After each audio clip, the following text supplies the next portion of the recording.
At Christmas dinner, Dad announced, "You burden and you can't live with us anymore." Next day, when I packed my things and told them that I was stopping paying the bills, Dad. Christmas dinner was almost over when my father put down his fork, looked me straight in the eye and said, "You are a burden and you can no longer live with us." At first I thought I had misheard him. My mom let out this weird nervous laugh, like she wasn't sure he meant it. But then he just sat there, staring at me, waiting for a reaction. The room fell silent. My younger sister, Lily, froze with her fork halfway to her mouth. She looked at me wide-eyed, as if she couldn't believe what she had just heard. I swallowed the piece of ham I was chewing and put my fork down. "What?" "You heard me," he said. "You've overstayed your welcome. You need to move out." I just sat there, trying to process. I was 23.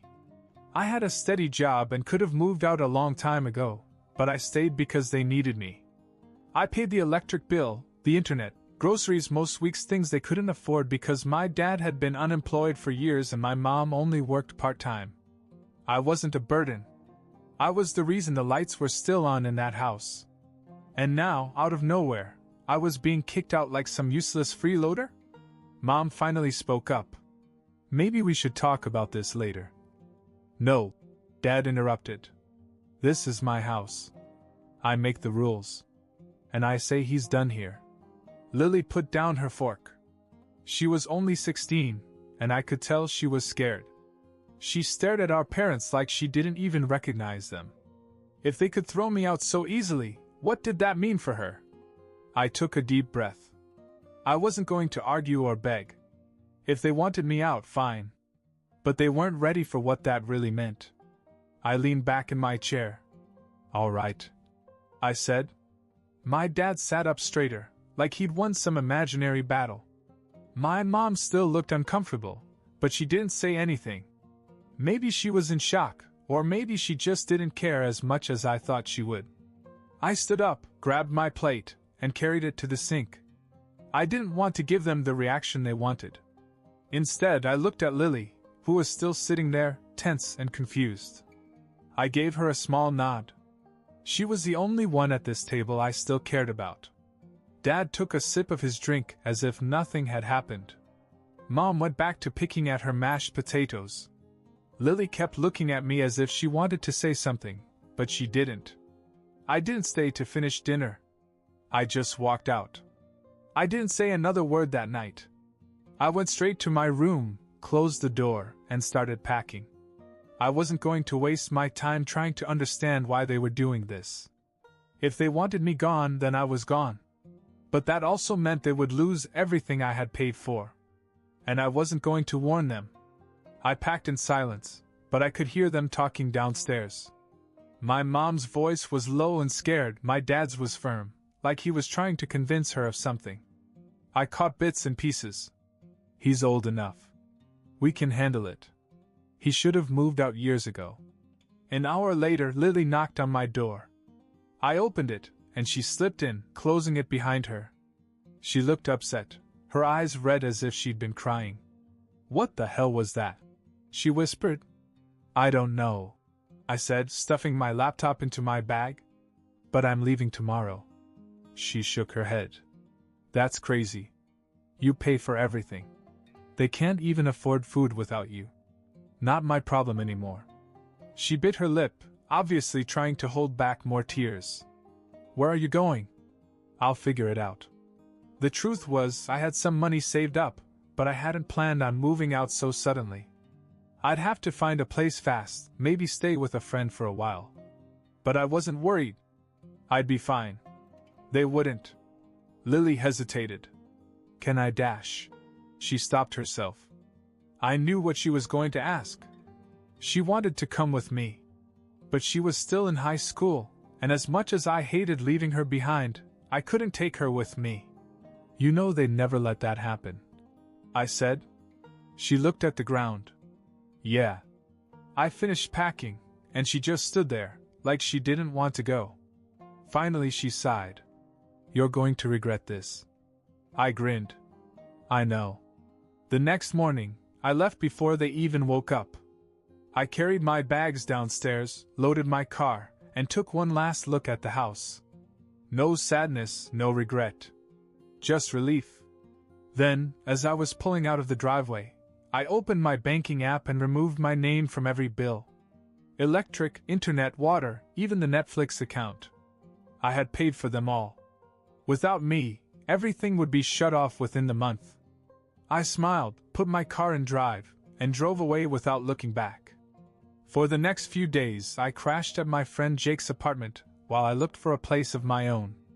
His couch sucked, his dog Max wouldn't stop staring at me while I tried to sleep, and his roommate kept asking if I was staying forever. But none of that mattered. Because I was free. No more paying for a house I didn't even want to live in.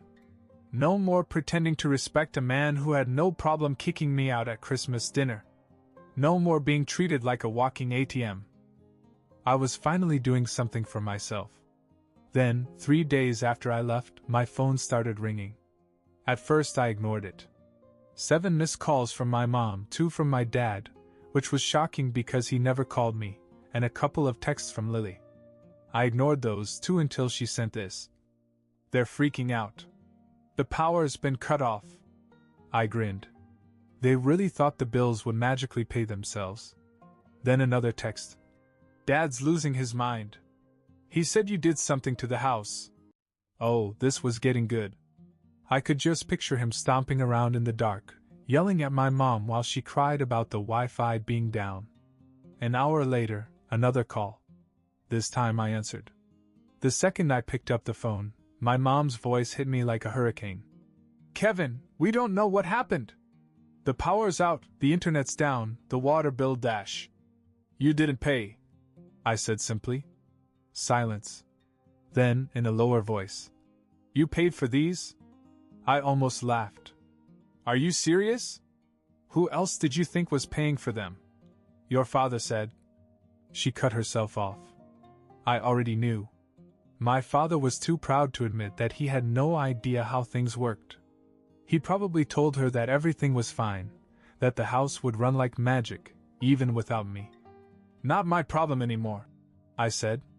"Kevin, please, we didn't mean dash." I hung up. I thought that was the end of it. They'd figure it out. Maybe my dad would finally get off his ass and get a job. Maybe my mom would pick up more hours.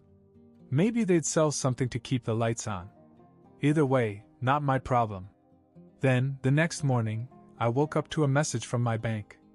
"Fraud alert, suspicious login attempt detected." I sat up quickly, my heart pounding. I checked my email, 3 more alerts. Someone had tried to access my account. And I already knew who it was. I logged on immediately and scanned through my transactions. Nothing had been taken yet, but there it was, an attempted password reset. Another failed login. Then a third. I clenched my jaw. My dad must have really been desperate. I called Lily. She answered right away. "I was just about to call you," she whispered. "Dad's freaking out. He keeps yelling about money. He was on the computer all morning dash." I exhaled sharply, trying to get into my bank account. She was silent for a second. Then she cursed under her breath. "Does he have my old passwords?" I asked. "Probably," she admitted. "You know how Mom used to keep them in that little notebook by the computer?" I knew it. My dad must have been going through that thing, hoping I'd be stupid enough to still be using the same passwords from high school. "Kevin," Lily whispered. "He's really pissed.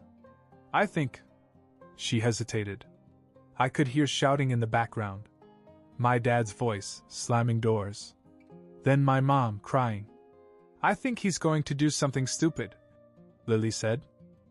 Lily's words sent a shiver down my spine. "I think he's going to do something stupid." I gripped my phone tighter. "What do you mean? What did he say?" She lowered her voice. "He's saying that you ruined us. That you did this on purpose to screw him. He's talking about calling the cops." I almost laughed. "For what? Not paying his bills?" "I don't know," she hissed. "He's losing it. Mom's crying, says she'll talk to you, but he won't listen. He's saying things like, he's not going to get away with this. Kevin, I think he wants to go after you. That wiped the smile off my face. I had expected my dad to get desperate, to beg, maybe even try to make me feel guilty. But for him to think he could get revenge on me? That was a whole new level of stupid. Lock your door, I told her. If he does something crazy, call me. I hung up and immediately changed every password I had: bank accounts, email, streaming services, even my Amazon login. Then I called my bank and told them that someone had tried to hack me.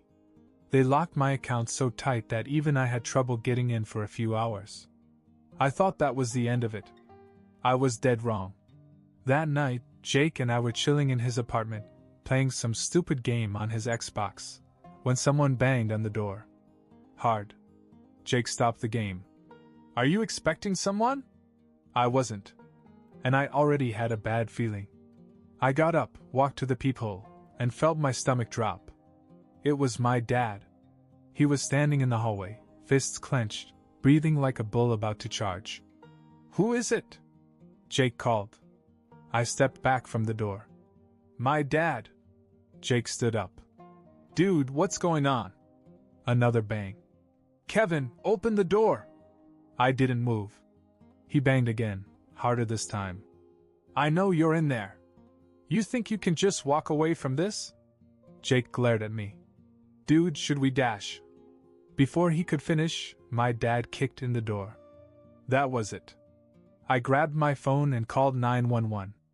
My dad just showed up at my apartment, I told the dispatcher. He's banging on the door, yelling at me, and he just tried to kick it in. Jake took a step back. Kevin, this is crazy. I met his eyes. Yeah. I know. I held the phone to my ear as my dad kept yelling. You ungrateful little, you think you can just walk away? You owe us. You dash. Sir, officers are on their way, the dispatcher said. 2 minutes later I heard sirens. Then my dad's voice cut out. A knock on the door. Police! Open up! I opened the door just in time to see 2 officers handcuffing my dad. His face was flushed, his chest heaving, but when he saw me standing there watching, his eyes changed. There was no regret. No embarrassment. Just pure hatred. You did this, he growled as they led him away. I just stood there, watching, unmoved. Because the truth was, he did it to himself. They took my dad away that night, but I knew it wasn't over. Lily called me an hour later. Mom's losing it, she said. She's crying and saying it's all your fault. Yeah, that sounds about right. She keeps saying you have to fix this. She's already calling people, trying to get bail money. I almost laughed. With what money? Silence. Because we both knew they had none. No electricity, no internet, no savings. And now no father figure to yell at everyone while pretending to be in control. Without me, they were sinking fast. I should have felt bad. But all I felt was relief. Keep an eye on her, I told Lily. If she does anything crazy, call me. And sure enough, Lily texted me the next morning. Mom's selling your stuff. I froze. Then I called her. She picked up right away, voice sharp. I told you to fix this. Are you selling my stuff? A pause. Then, bluntly. We need money, Kevin. I clenched my jaw. So you're stealing from me. You don't live here anymore. She snapped. You left all this behind. It's in our house. That makes it ours. She had no remorse. No guilt. Just entitlement. I'm calling the cops, I said. Don't you dare. I hung up. Then I called the police. 2 hours later I got a call back. We talked to your mother, the officer said. She wasn't happy, but she's agreed to hold your things until you can pick them up. I texted Lily. I'm coming over. But I should have known they weren't ready.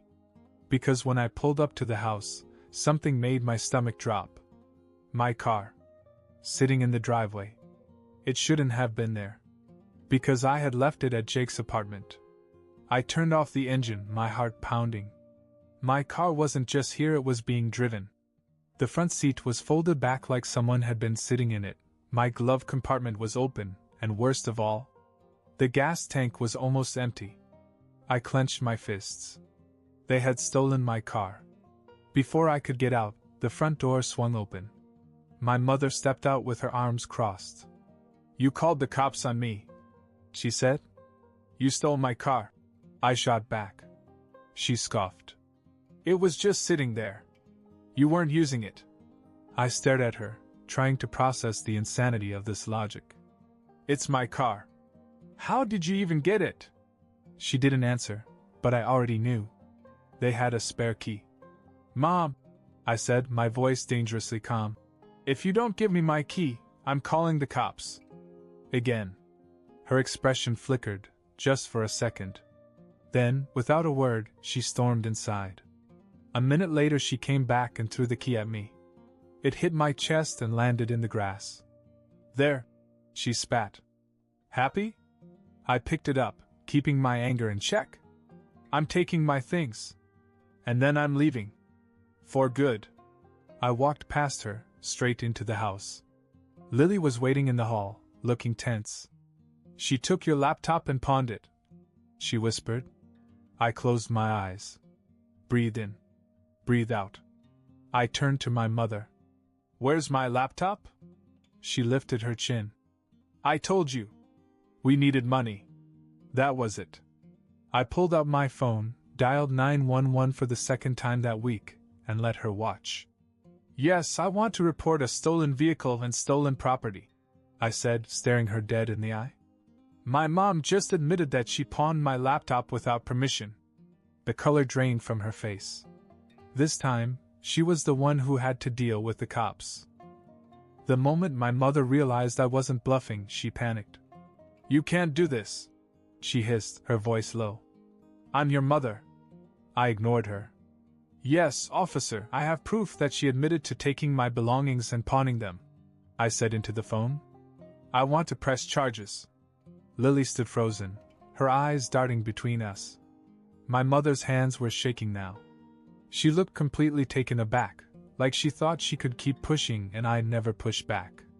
"Kevin," she tried again, softer this time, like she was begging. "We're struggling. Your father's in jail. I had no choice." "You had a choice," I said. "You could have worked more. You could have sold your own stuff. You could have asked for help instead of throwing me out like garbage." She blinked quickly, her face contorting. "I was angry." I laughed. "Yeah? So was I." I heard sirens outside. My mom jumped. A few minutes later, 2 police officers came through the door. "Sir, did you call about stolen property?" one of them asked. I nodded and pointed at my mother. "She took my laptop and pawned it. I want to press charges." My mom gasped as if I had stabbed her. "Kevin, don't do this." The officers turned to her. "Ma'am, is this true?" She hesitated, her eyes darting to me, to Lily, then back to the cops. I could see her calculating, trying to figure out if she could lie her way out of this. Then Lily spoke. "She told him herself. Right before he called you." My mom snapped her head at Lily so fast it was almost scary. "You little dash." "Ma'am," one of the cops cut her off. "Do you have a receipt from the pawn shop?" Her face fell. She knew what was coming. They took her outside. I watched through the window as they talked to her for a few minutes. Then suddenly handcuffs. She was struggling. Started crying. Screaming. Neighbors peered through their blinds. The whole street probably heard her wailing about how she was just a struggling mom, and how this was unfair. Lily stood beside me, staring out the window. She swallowed hard. "Is this really happening?" I nodded. "Yes." And for the first time in a long time, I felt at peace. Then my phone buzzed. A message from an unfamiliar number. "You're going to regret this." My chest tightened. I read it again. Then I realized. My dad had been released on bail. The moment I saw that message, I knew exactly what had happened. Someone had bailed my dad out. And I had a pretty good idea who, probably one of his old drinking buddies. Or maybe even a distant family member who hadn't gotten the full story. Either way, he was out. And he was pissed. I showed Lily the text. Her face went pale. "Kevin, you need to leave." "No," I said. "They do." I turned to the cops who were still outside dealing with my mom. "Can I go in and get the rest of my stuff?" One of them nodded. "As long as it's okay with your sister." Lily was already moving. "Let's make this quick." We went upstairs and packed everything that was mine: clothes, old video games, even the stupid stuff I'd left behind thinking I'd come back for it one day. I wasn't coming back. Ever. As I carried the last box to my car, my mother was still crying in the driveway, begging the officers to let her go. "This is a misunderstanding. He's my son. He wouldn't do this to me." I just walked past her unbothered. She screamed my name as if that would magically change anything. I got into my car. Lily stood by my window, shifting from foot to foot. "I don't want to stay here." I sighed. "I know you don't. But you only have 2 years until you're 18. She nodded, eyes glassy. "I'll be fine. I'll just be quiet and keep my head down. Call me if anything happens." She nodded again. Then headlights appeared down the street. A car turned onto our street. My stomach dropped. My dad. He pulled up just as I started the engine. He barely had time to get out before I put it in reverse and backed into the street. He stared at me, eyes full of rage, like he was about to walk over and try something. I rolled down my window just enough to carry my voice. "You tried to come near me again. I'm filing a restraining order." His hands clenched into fists. "You think you're better than us?" I smiled. "I know I am." Then I drove away. That was the last time I saw them. I blocked my parents' numbers, changed my banking information, moved to a new place, and I never looked back. Lily held out for 2 years, just like she said she would. The minute she turned 18, she was gone. She moved in with a friend and went off to college. We still talk all the time. And my parents?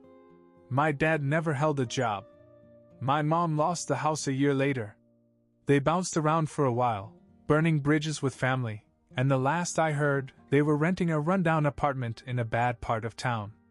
They tried to reach out to me: Facebook messages, unfamiliar numbers, even letters. I never responded. Because they made their choice that Christmas dinner. And I made mine.